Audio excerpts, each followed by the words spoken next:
a do të dalin kundër vetes tyre ata të cilët nuk ishin parë rastin e Berishës, kur dhëndri i Berishës u akuzonte për korrupsion pasiv dhe nuk është subjekt i posaçëm?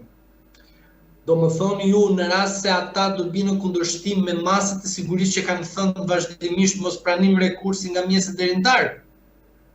Për mua është interesante që ata ta godasin veten e tyre duke ndryshuar praktikën.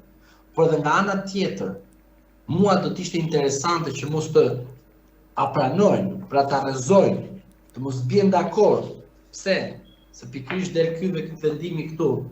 Nuk janë ban të dalin kundër vetes tyre, sepse kanë shkelur Konventin Evropian që ka jo vetëm përvalon ndaj ligjit të brendshëm procedurial penal, po ka dhe një frym demokratizuese dhe së drejtës.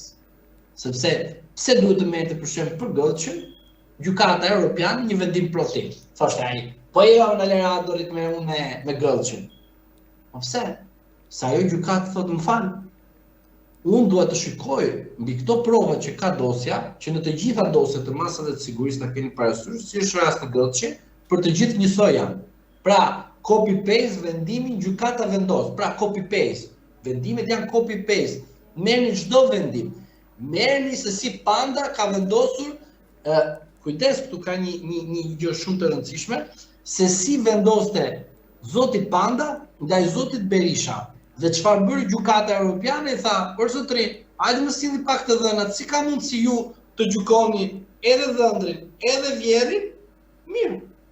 Njëri ka pushtet. Po ky tjetri çfarë është? Ky pushteti konvertohet, dhëndëria, vjerria e të tjerë influenca konvertohet në Shqipëri në vepër penale?